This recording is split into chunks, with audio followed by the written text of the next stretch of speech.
Fingers hold on tight. Here comes Armageddon's fight. Can't hold a twist and turn.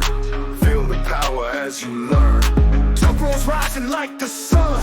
Front press heavy, gotta run. Side pressure moves so fast. Fight for glory, make it last. Smash to the black, case the mass. Back pressure strong, never pass. Break on tension, feel the pain. Push through when it's in the vein. Hold your ground, don't give in. Feel the fire deep within. In the arena, battles rage. Strength and spirit break the cage. Okay. Well, today's interesting. It's going to be basically a filler day. I'm not really doing anything specific. I'm just going to do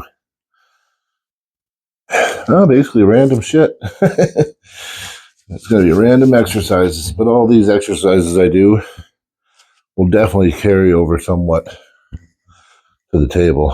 I'm going to do bent rows.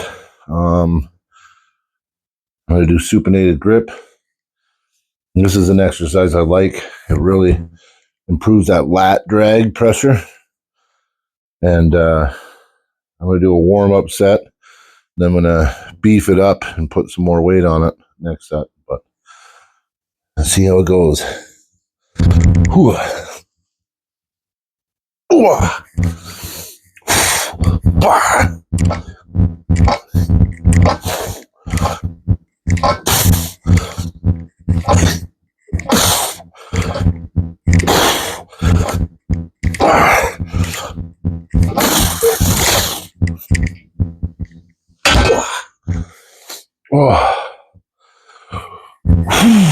That felt good.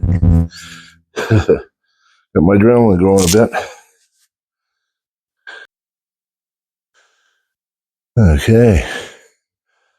Well, this next exercise I'm doing is basically just a static hold. It's about, I'd say I got a fat grip on this thing.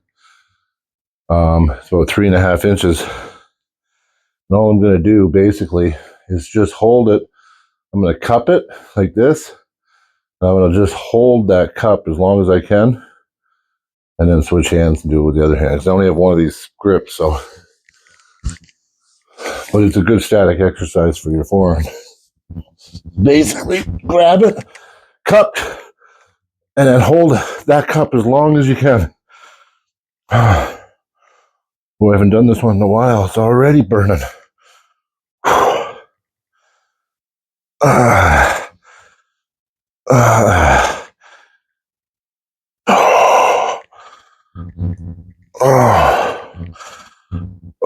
That's it.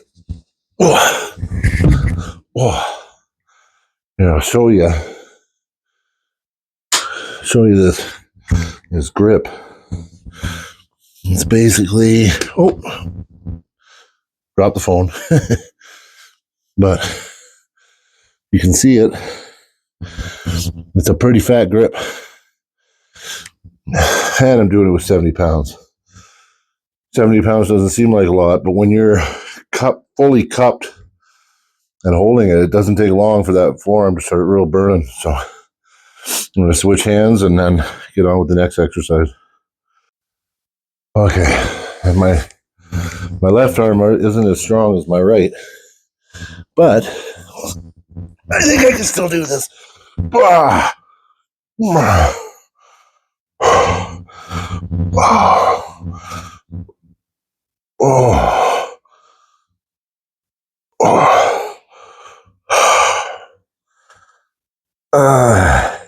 Well, my left's giving out quick.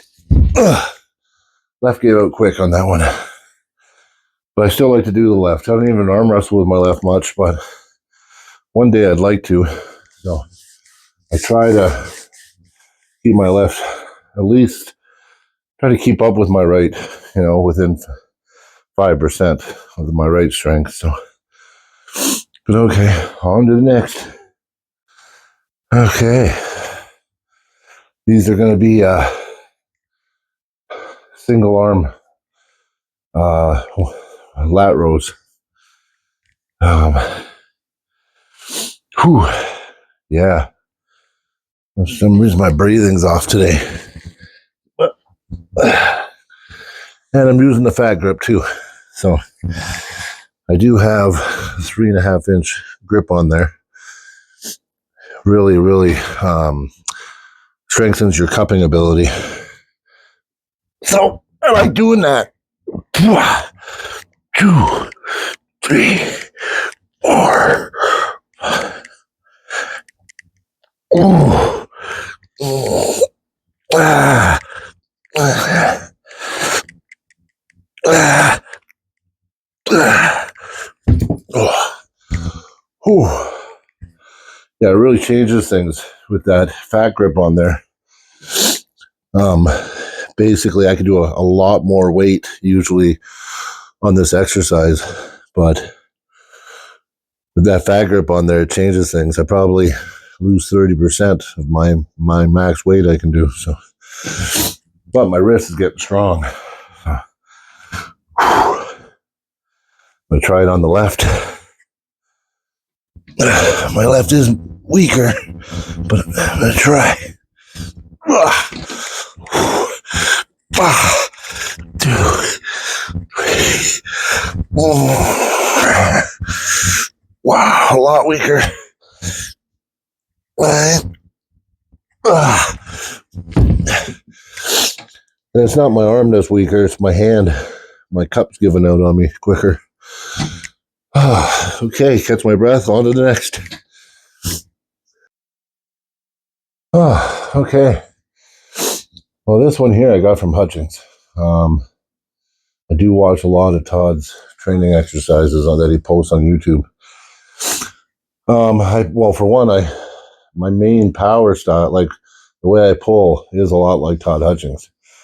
So I tend to replicate a lot of what he does just because it helps my style. It kind of fits in with it. So even though I do some things Todd doesn't do, like I like to press at times, and I actually like top rolling as well. But side pressure when it's really strong, it usually wins. But it takes an awful lot of back pressure sometimes to cancel out side pressure. So this one here is mainly just working the elbows, and really helps condition them. Like I haven't had my elbows haven't been sore in a while since I started doing this with the JMs. It's been a big game changer, really. I've been more brachialis pain lately, but the elbows have been solid. So I'll just show you this one, even though you can go to Todd's channel and he covers it on there. But this one here, I highly recommend it because this one you do 7 days a week. Like you want to do it regularly, and it will build those tendons. It really will build in here in your elbow. You don't got to worry so much when you're on the table. Basically, you don't have to do a 45 either. I would say start out with a 25 and just get comfortable, and as you get stronger, work your way up to a 45.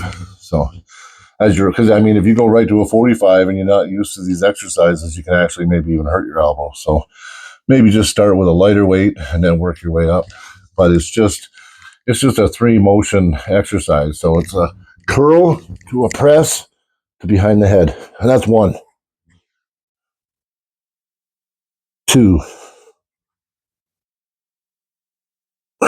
3. 4.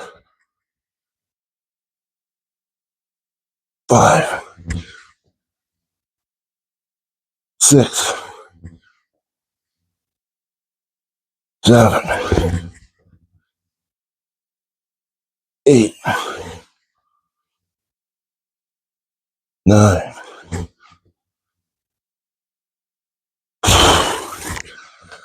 Now I can usually do more, but I do 10, and I basically do this all the time. Like all day as I walk by it, I'll sit down and actually do this set of 10. And like I said, it's more about conditioning this exercise. You don't have to really go nuts. I mean, if you want to, do it.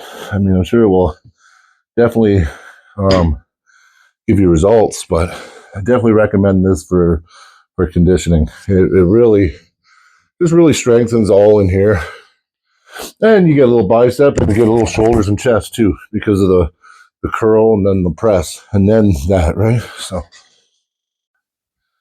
okay, up next is, well, like I said in the beginning, today I'm just doing a whole bunch of crap.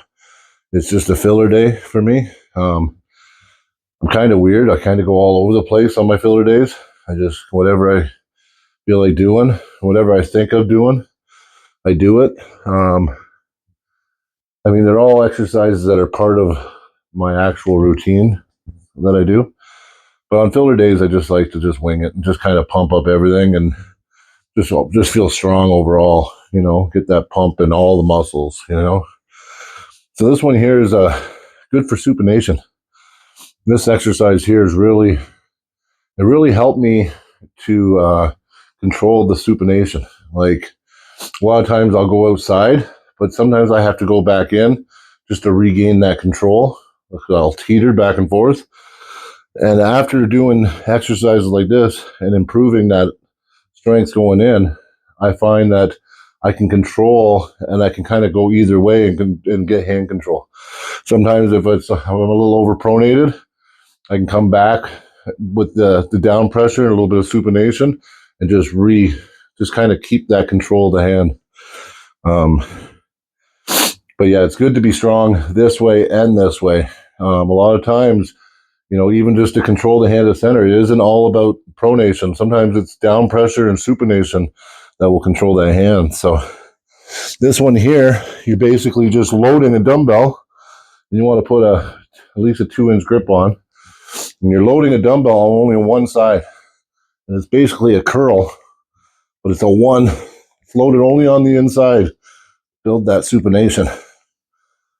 You just want to do that. Bring it up. I always bring it up to face height. Try to keep good posture if you can.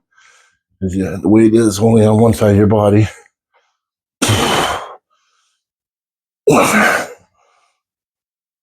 And that's it. Whew. Oh yeah, I mean, really get it in the forearm. And for a curl to hit your forearm, that's kind of cool. Okay. There we go. Better do both arms. 1, 3, 4, 5, 8, 9. I think I did 12 on the other one.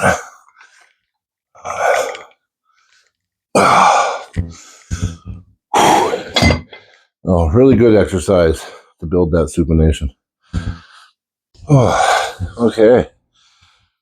Another exercise I love doing. I do a lot, and I don't see a lot of arm wrestlers doing it, but I like to personally, I want like everything from here, there's my center core, all the way to my fingertips. I want everything to be strong.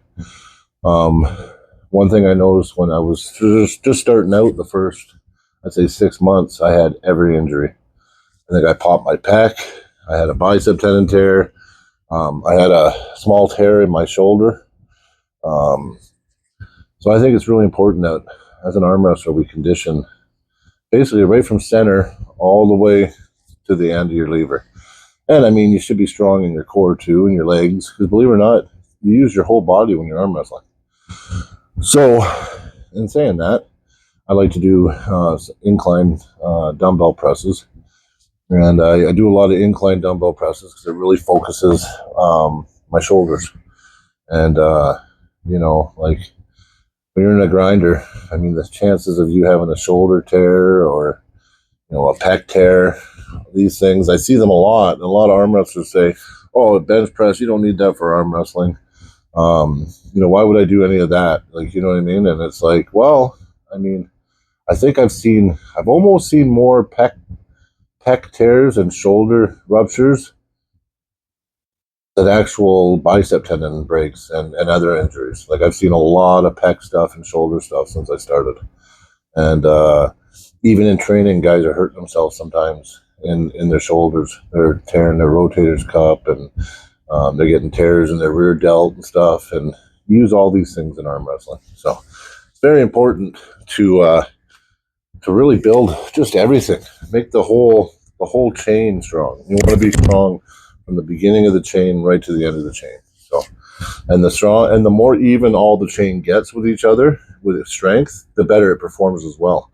Because sometimes we'll overdo an area in the chain, and it will be way stronger than another part of the chain, and that's why we get these injuries. Because it's always the weakest link that breaks, right? If you pull on a piece of on a rope, if there's a tear or a fray somewhere in there, it's going to break where it's weak, right? So yeah, it's really important that you make sure everything is strong and try to make everything as even. I think if the strength is even throughout the chain, you're less likely to injure yourself. I mean, I'm sure I could talk a long time about it, but I mean, basic common sense would be you want that whole chain to be the same strength all the way through and not have a weakness in there, and then you're less likely to break somewhere, right? So I like to do these dumbbell presses, and I grunt and groan because just to get the dumbbells up sometimes is a lot. I'm stronger in my chest muscles than my arm muscles sometimes. But just an incline chest press. So see how this goes. Okay.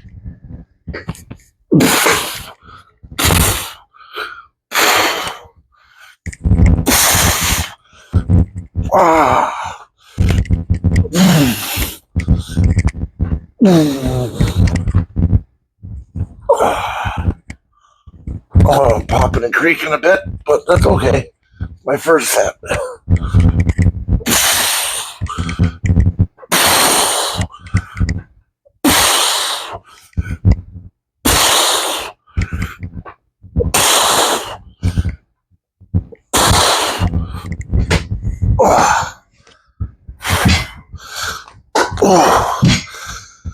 Well, there's that. On to the next. Okay, on to the next. And basically, these exercises, I don't really recommend doing them in the order or on the same day. My fill-in days all over the place, so I don't really recommend that for anybody. But maybe you can see some of the exercises and then incorporate it in the appropriate day in your routine. I basically am all over the place on my off days, so but I still feel like I've done something, and I feel like I'm getting stronger. So psychologically, I'd rather do something than do nothing. So this is kind of nice because I'm just kind of touching in on all the body, all the muscle groups, but not going all out. Tomorrow I'm having a day off, and then Thursday is going to be all outside pressure Thursday. So I'll be pretty ripped up after Thursday. So I'll probably go for a PR Thursday. So, but anyway, I'm just sitting here rambling on. But I'll show you this. This is a pronation exercise I like to do. Really targets the pronator. Basically, you just get your arm on the table, and you're just pronating it through the wrist. Now, the only thing about me is I have bad flexion, so hopefully you can have better form than I got. My wrist has been damaged so many times it doesn't bend the same anymore. But that's it. You just want to isolate, get your arm flat on the table. I put a hand down so I isolate it, and then you're just, with flexion, rotating into your pronator. And it's just like that. And, it works great. That's 25, 35, 45, 50, 52.5 pounds. That's all that is. But because it's so isolated like that, it really hits. You don't have to go really heavy on this exercise. I mean, even starting out, you might want to go 25, 30 pounds just till you get comfortable, and then just slowly add the weight. Okay, I'm gonna hit this bent row, and that'll probably be it for the day. I'm gonna rinse and repeat all these exercises. Basically, I'm gonna do 3 sets. So, like I said, it's all over the place. It was like a little bit of lat, a little bit of chest, a little bit of shoulder, some pronation, just kind of all over the place, cupping. But like I said, it all adds up in the end. I mean, if you have like a set routine and you have some off days and you just want to just fill it in, just do a little bit of everything. Don't, like, you're not overtaxing anything, you know. Basically just putting blood into all those areas. I highly recommend it. Don't go heavy on your off days though. Just keep it like high volume. You know, you don't want to risk injury. So, and yeah, I mean, if anything, it will help your muscle endurance, you know, in a match, right? I like to go heavy for strength, but I still do all the high volume stuff because that will build that long term muscle endurance when you're in a match. It'll keep you from, you know, basically being a 1 or 2 pump chump, right? So, but anyway, get this done. This is nothing crazy. It's 185 pounds bent row, but I'm pretty sure it will move pretty easy. I can actually do quite a lot of weight in this movement. So I'm just going to do a set of 10, and then I'm going to just rinse and repeat all these exercises. But I'm not going to bore you guys showing them. You're doing them all 3 times, but basically show everything once and give an explanation on why I do it. And then, I don't know, if there's something in it that you can help you or you can add and it will improve your arm wrestling ability, well, then the video was worth doing. So, okay. We'll go a little wider in my grip. Good, bend the knees and then up.